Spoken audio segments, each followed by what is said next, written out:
y es que compartimos con el Consejo la preocupación por la sostenibilidad fiscal. De hecho, nuestra administración planteó esto el día 1 y lo planteamos en campaña, en el programa. Esto es un tema relevante para nosotros y estamos actuando en consecuencia, como ya la discusión previa lo deja más que claro. ¿Mm? Y lo más importante también es que destacamos una coincidencia relevante con el Consejo, que es el rol del crecimiento económico como pilar de la sostenibilidad fiscal. Cuando el Consejo hizo su último informe relativo a la situación fiscal que cerró la administración anterior, lo primero que puso en las líneas de recomendación era recuperar el crecimiento económico. O sea, aquí no hay recuperación de sostenibilidad fiscal sin crecimiento económico.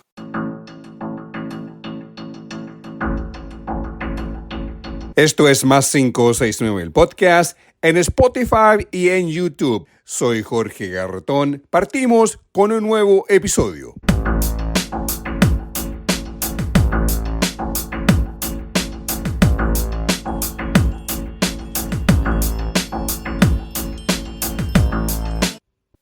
Esto es Más 569, el podcast, episodio 130. Soy su productor, editor y presentador Jorge Garretón. Es lunes 15 de junio. En este episodio seguimos conversando sobre el desastre económico que el gobierno de José Antonio Kast y su ministro de Hacienda, el manipulador de mercados, Jorge Quirós, están dejando en nuestra economía. Esto es Más 569, el podcast en Spotify y en YouTube. Como medio independiente para nuestro desarrollo y crecimiento, requerimos de tu ayuda para seguir creciendo. Más 569, el podcast. En YouTube necesitamos tu like.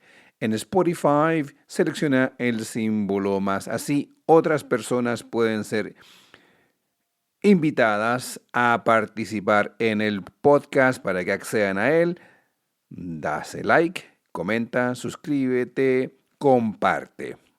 Vamos al episodio 130 de Más 569, el podcast.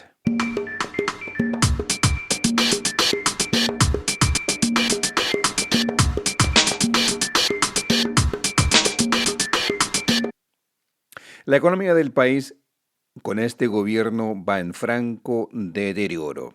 El presidente Kast y el ministro Quirós pueden culpar todo lo que quieran el estado de las finanzas públicas y de la economía al gobierno de Gabriel Boric.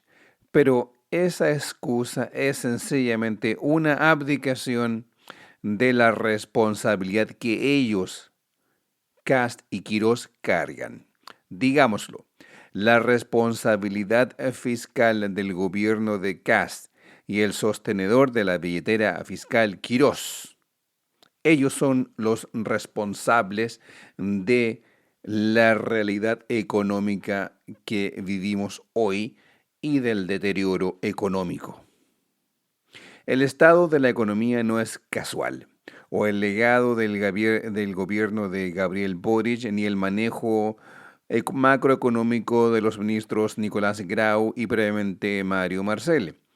El estado de la economía es exclusiva responsabilidad de Quirós. En Quirós y Kast hay un mesianismo en la forma de llevar adelante las políticas públicas. Una visión de la verdad develada, que solo ellos ven, que todo estará mejor, que todo será así, que nosotros somos los equivocados. Claro, los equivocados son los economistas. Esos, otros más, dice Quirós. Desprecio al Fondo Monetario Internacional, el FMI, al Consejo Fiscal Autónomo, la CFA, todos los importantes economistas del país.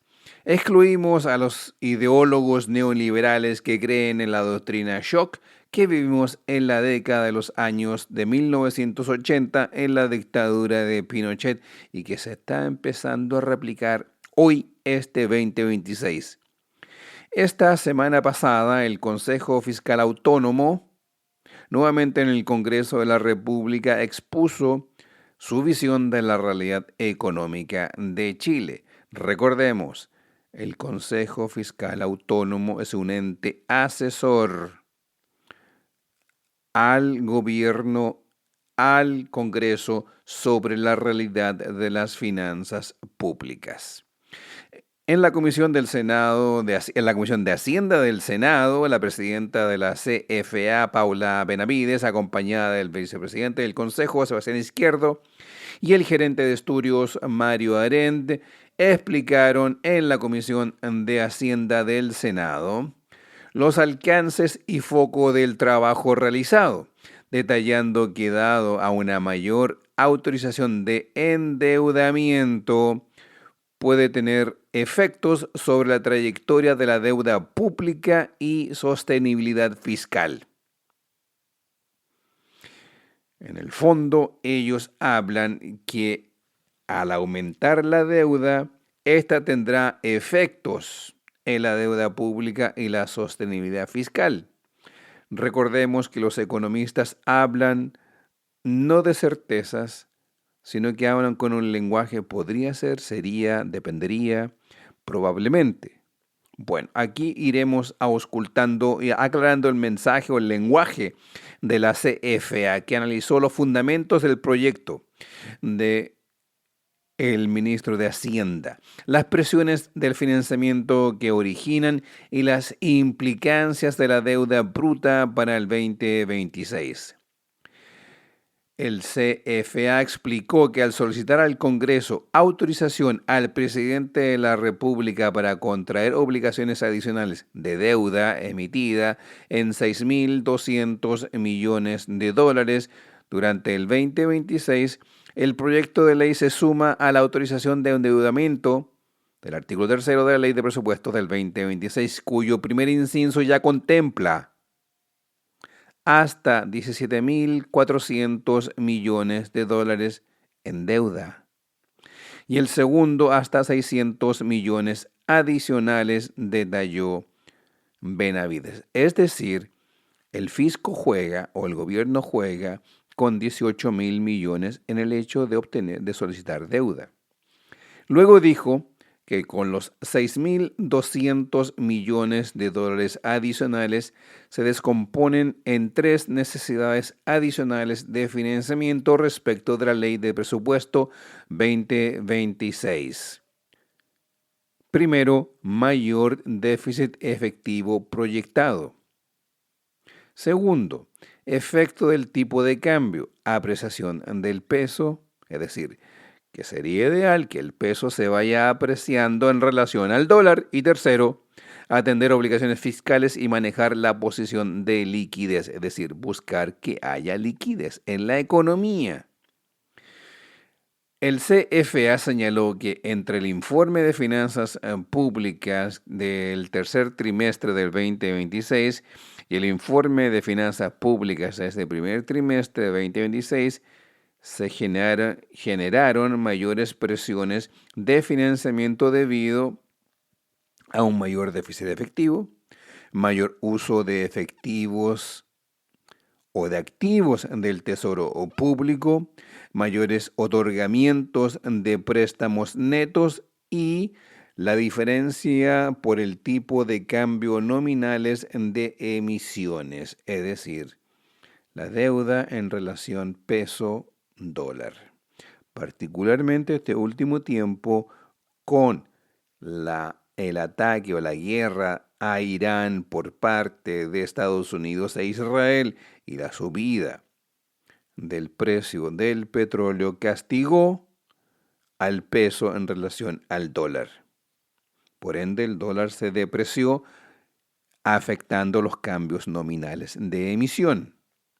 El Consejo identificó presiones de financiamiento adicionales anunciadas en el proyecto relacionadas con el aumento del nivel de caja requerida y con avanzar con la reducción de stock de deuda flotante, es decir, el dinero de préstamos que se solicita es para aumentar el nivel de caja y reducir la deuda flotante. La deuda flotante es aquella que se declara en un periodo y se paga en un periodo futuro. El CFA aseguró que dadas las necesidades de financiamiento, el gobierno central debe decidir si financia las necesidades no cubiertas con emisión de deuda, reducción de activos o bien con un mayor ajuste fiscal. Emisión de deuda como por ejemplo para financiar la salud. El Consejo destacó que si bien el informe de las finanzas públicas recientemente se proyecta una deuda bruta para este 2026 de un 43,1% del PIB, con mayor autorización de endeudamiento este año, se emitirán 1.500 millones adicionales de deuda. En este caso, la deuda bruta del 2026 alcanzará aproximadamente el 43,4% del PIB. Si se considera un menor crecimiento del PIB, este año la deuda alcanzaría un 43,6%, alertó la CFA. El Consejo Fiscal Autónomo concluyó que el mayor endeudamiento solicitado responde principalmente al deterioro del déficit fiscal respecto al proyectado en la Ley de Presupuesto 2026. Ahora, ¿por qué tenemos deterioro fiscal? Siempre tenemos que remitirnos al MEPCO.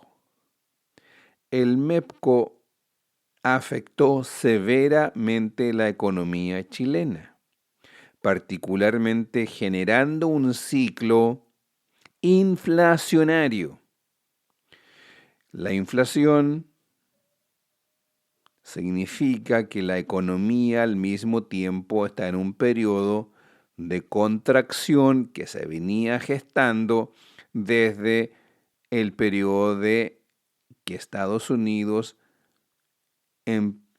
inició su ataque a Irán y la economía internacional venía en un proceso de contracción, particularmente Estados Unidos contrayendo su estado de las finanzas, su estado económico, por lo tanto, afectando a Chile. Ahora, ¿qué se requiere usualmente en el concepto macroeconómico? Medidas contracíclicas que este gobierno no está aplicando. Este gobierno de alguna u otra forma está quitando todo piso o ayuda o forma de financiar un rescate económico para que la economía no caiga. Entonces, ¿y cuándo ha ocurrido medidas contracíclicas? La última fue en pandemia, en el gobierno de Sebastián Piñera, con la emisión de capital para que la ciudadanía pudiese sobrevivir la pandemia, particularmente la inmensa mayoría que no podía trabajar durante un periodo de 18 meses a 2 años. Bueno, el deterioro del presupuesto 2026 en particular tiene que ver con una contracción económica internacional impulsada por Estados Unidos. Al mismo tiempo, el concepto del cambio peso-dólar, a mayor apreciación del dólar, mayor depreciación del peso, aumentando la presión en los cambios internacionales de los compromisos de Chile al pagar o comprar, por ejemplo, petróleo. Bueno, por otra parte, una corrección a la proyección de la recaudación, producto de una menor recaudación efectiva en 2025 y un recorte prudencial del rendimiento esperado de la ley de cumplimiento tributario, y por otra, a una corrección al alza de las proyecciones del gasto, es decir, se recaudó menos el año 2025, a pesar de que hubo un mayor crecimiento en la economía, pero se pagó menos impuestos. Por ende, un recorte prudencial de este gobierno, según el Consejo Fiscal Autónomo, para de alguna u otra forma cumplir con la ley de cumplimiento tributario. Digámoslo, que el Consejo Fiscal Autónomo ve este recorte prudencial, que en otras palabras, visto de otra forma, fue recorte brutal, particularmente en salud, educación y la seguridad social.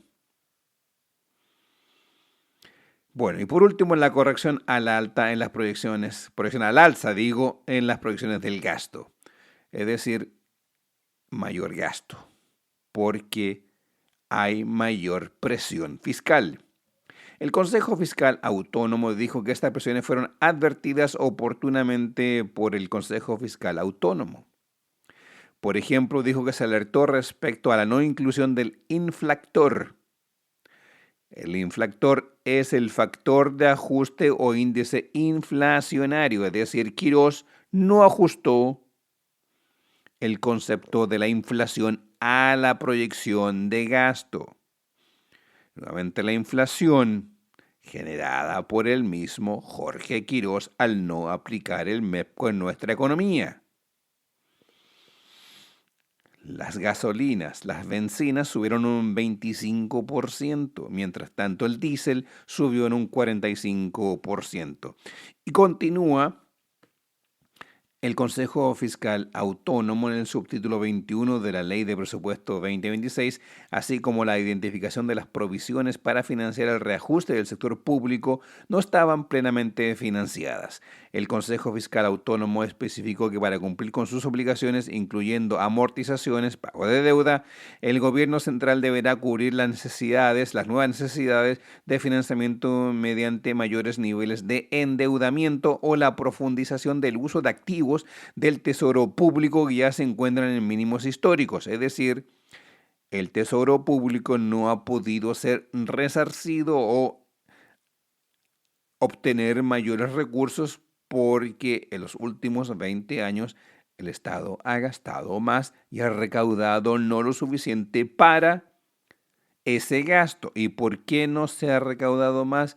Por la imposibilidad de hacer una reforma tributaria progresiva, es decir, mayor riqueza paga más impuestos, menor riqueza paga menos impuestos. No hay elusión, no hay evasión. Seguimos teniendo aún un sistema tributario que no cumple con las necesidades de la economía chilena. Benavides, quien es la presidenta del Consejo Fiscal Autónomo, destacó que la solicitud de mayor endeudamiento del proyecto refleja que aún está pendiente la generación de suficientes fuentes de financiamiento permanente referidas a un mayor crecimiento económico. La única forma de obtener mayor fuente de financiamiento es a través de mayores impuestos. ¿Y cuál es el proyecto de este gobierno? Reducir los impuestos. Por lo tanto, entramos en una contradicción vital. Entonces, Benavides dice suficientes fuentes de financiamiento permanentes referidas a un mayor crecimiento económico, eficiencia o ajuste de gasto público, menor evasión y elusión tributaria y mayores ingresos fiscales para solventar los gastos comprometidos. Ahora, ¿cómo se genera mayor crecimiento? Con mayor crecimiento en la economía. ¿Y cómo se genera aquello? Si hay recorte de la inversión pública, bueno, es muy difícil. Claro, el sector privado lo generará. Esa es la especulación, o eso es lo que desea Quirós.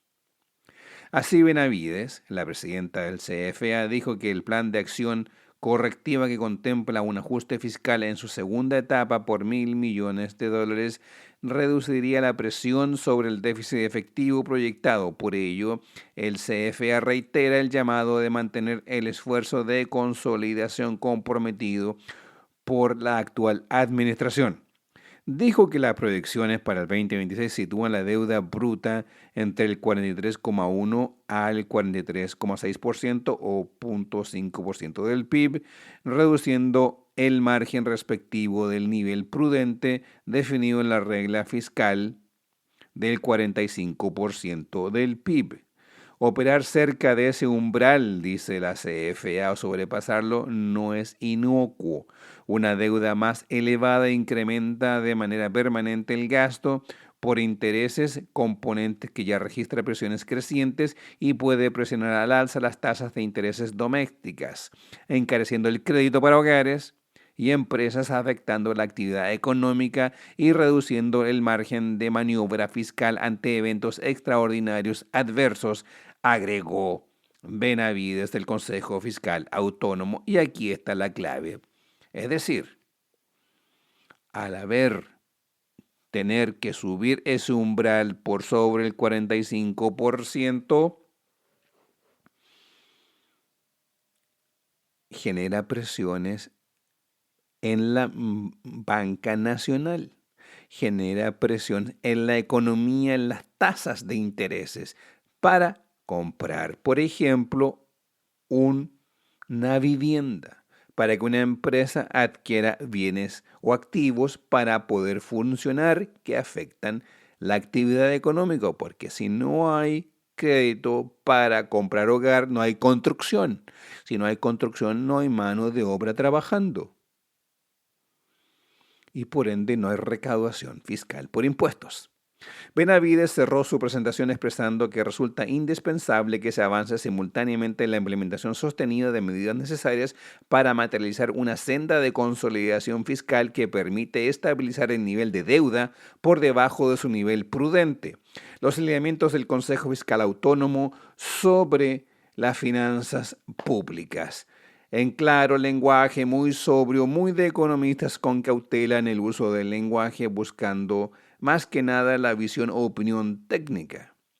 Pero no así el ministro de Hacienda. Al día siguiente de la presentación del Consejo Fiscal Autónomo, Quirós estuvo en la Comisión de Hacienda del Senado haciendo uso de su propia visión económica, redoblando su apuesta ideológica sobre la economía ante los senadores de la Comisión de Hacienda del Senado. Quisiera ir partir primero con lo más central del Consejo Fiscal Autónomo, y es que compartimos con el Consejo la preocupación por la sostenibilidad fiscal. De hecho, nuestra administración planteó esto el día 1 y lo planteamos en campaña, en el programa. Esto es un tema relevante para nosotros y estamos actuando en consecuencia, como ya la discusión previa lo deja más que claro. Y lo más importante también es que destacamos una coincidencia relevante con el Consejo, que es el rol del crecimiento económico como pilar de la sostenibilidad fiscal. Cuando el Consejo hizo su último informe relativo a la situación fiscal que cerró la administración anterior, lo primero que puso en las líneas de recomendación era recuperar el crecimiento económico. O sea, aquí no hay recuperación de sostenibilidad fiscal sin crecimiento económico. Y llevar las cosas como están ahora, con estas tasas de crecimiento, no vamos a resolver el problema. Y por eso que en nuestro decreto de política fiscal señalamos expresamente que esto no es un decreto basado únicamente en una consolidación fiscal mirada estrechamente, sino que mirada más bien ampliamente, donde es clave como primer punto la recuperación del crecimiento económico. Y por eso que ambos proyectos van de la mano. Parecían contradictorios, pero no son contradictorios. Porque hay un proyecto que se ocupa del crecimiento económico, que tiene por sí mismo un efecto fiscal adverso. Y hay otro proyecto, que es el proyecto del decreto de política fiscal, que se preocupa expresamente de la consolidación fiscal. Y el que sintetiza ambos es el decreto el decreto de política fiscal. Que considera esta iniciativa. Por eso que decimos acá en el segundo punto que el proyecto de ley de reconstrucción no es el único elemento de nuestra política económica con impacto en las finanzas públicas. Tampoco quiero decir que es el único proyecto con impacto en el crecimiento. Hay más iniciativas que estamos trabajando en materia de crecimiento. Hay iniciativas muy poderosas en materia de gestión de proyectos que están sujetos a permisos y a temas medioambientales. Los resultados están a la vista. El número de proyectos que se han ido aprobando en este periodo que llevamos es un número récord, y el sector privado lo está viendo porque también los que se están proponiendo son un número récord. Entonces, tampoco es que esto está reducido estrechamente a este proyecto de ley. Y van a venir otras iniciativas después. Para que ustedes las analicen y las podamos discutir. Por lo tanto, este proyecto de ley debe ser analizado en conjunto con los otros pilares de la conducción fiscal que estamos impulsando. O si no, no cierra la película, digamos, ¿ah? Ahora bien, entrando al detalle del análisis del Consejo Fiscal Autónomo, el Consejo Fiscal Autónomo no entrega ningún dato nuevo. No hay ningún número, no hay ninguna estimación. El Consejo Fiscal Autónomo se limita, y está bien, es su rol, digamos, porque tiene menos información que la que tenemos nosotros para estos efectos, se limita a comentar los números que nosotros presentamos. No hay una corrección de números, no se dice, oye, aquí el problema. Entonces, cuando se dice que el Consejo Fiscal Autónomo advierte que el año 2031 recién se alcanza el equilibrio, yo quiero decir que es lo que nosotros dijimos. O sea, no hay ninguna novedad en este tema, ¿ah? Y la única diferencia es tal vez en los adjetivos, ¿ah?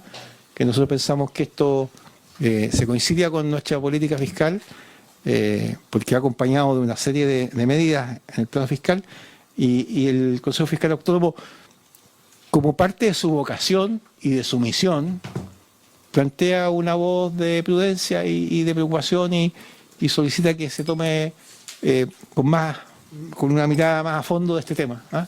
Cosa que siempre la vamos a tener y la vamos a estar mirando con atención.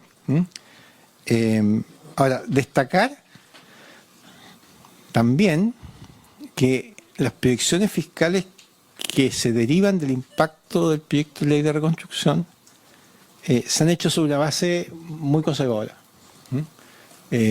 Una base, hemos querido ser muy prudentes en este tema porque hemos querido tener conciencia del desafío que tenemos en materia fiscal, ¿sí? Y hay algunas medidas que pensamos que son puntuales, sobre todo en las recaudaciones iniciales. Hay un ejemplo ahí en la iniciativa de las donaciones, por ejemplo, que pensamos que va a recaudar bastante más de lo que está escrito en el informe financiero. Y así también con otros elementos. Como cuarto punto, el CFA muestra claramente el impacto de excluir medidas con impacto fiscal positivo, como era la medida que teníamos de eliminar la franquicia Sense. Obviamente rechazar ese artículo acusa un impacto en el tema fiscal, que es un impacto de más de $300 millones anuales, y es nuestra intención en esta primera etapa. Este proyecto se va a tener que aprobar la idea de legislar como está, como llegó de la Cámara, pero en la fase de indicaciones es nuestra intención, y lo hemos dicho ya públicamente, reponer el tema del Sense de un modo distinto como fue planteado originalmente, recogiendo las inquietudes que se plantearon en la Cámara, en la discusión, pero implicando menores gasto público. Y el último tema es que si uno hace un escenario contrafactual sin proyecto de ley, claramente estamos en situación insostenible. O sea, aquí o actuamos y tratamos de revertir este problema del crecimiento, o vamos a tener un problema bastante serio. Ahora, sin ánimo, en absoluto, sin ánimo de minimizar el tema fiscal, porque el tema fiscal es un elemento central de nuestra preocupación en la política económica que estamos llevando a cabo, quiero poner algunos números en perspectiva. En nuestra meta fiscal, en nuestro decreto fiscal para el año 2026, estamos planteando un déficit estructural, un balance estructural de menos 2,6 puntos del PIB. ¿Sí? Pero esto, comparado con el anterior, usando la misma metodología, porque hay un cambio metodológico que se está adoptando a sugerencia del Consejo Fiscal Autónomo, con el año pasado, sería de menos 3,1 puntos del PIB. Por lo tanto, entre el 2025 y 2026, lo que nos hemos propuesto para el 2026 es una diferencia en términos de esfuerzo de 0,5 puntos del PIB. ¿Ya? Y quiero destacar ese número porque es 0,5 puntos del PIB, y cuando se habla de los problemas del año 2031,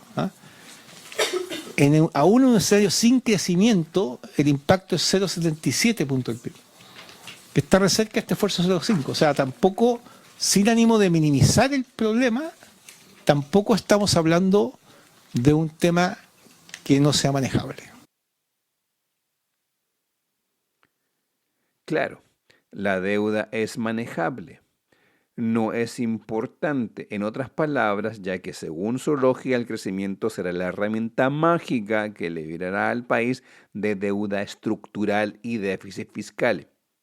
Pero eso es magia neoliberal, magia de Quirós. Pero veamos el legado de Quirós desde el 11 de marzo a la fecha. Poco más de 90 días.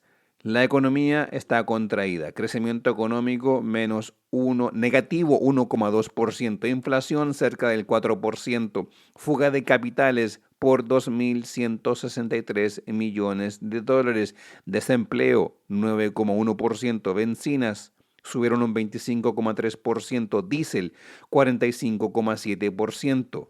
El impacto en la economía es tan brutal que la inflación se está mermando los ingresos. Vamos al break. Esto es Más 569, el podcast. Soy Jorge Garretón, episodio 130 para hoy lunes 15 de junio.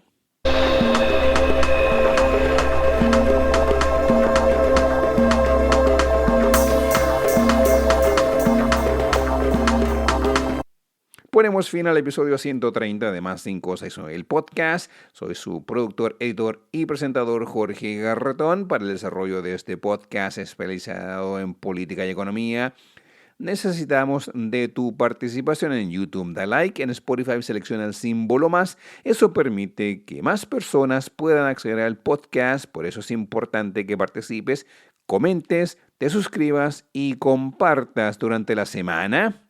Preparamos editoriales de 3 minutos que publicamos en TikTok con notas relevantes de la política y economía del país. Accedes a ellas visitándonos en TikTok en Podcast Más 569. Recuerda, Podcast Más 569 en TikTok. En YouTube somos Más 569. Además, las replicamos, como decía en YouTube, la columna de opinión de menos de 3 minutos las encuentras en los shorts. Les deseo una muy buena semana. Regresamos este día viernes.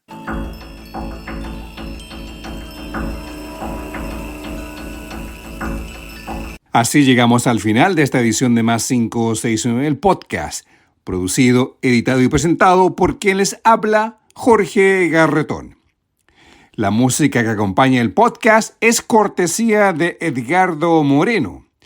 La música acompañada en la presentación y salida de este podcast lleva el nombre de Too Cold del álbum Drips. El tema que acompaña los intermedios es el tema Rumba Courage del álbum Canciones. Para escuchar la música de Edgardo Moreno, los invito a visitar bandcamp.com y buscar por Edgardo Moreno. El arte que acompaña este podcast es del artista Alejandro Balbontín. Lo encuentras en alejandrobalbontin.com. Para mayor información, contáctate en nuestras plataformas en Spotify, YouTube, Instagram, Facebook, Twitter X o en TikTok. Por mail puedes escribirnos a podcast+569@gmail.com.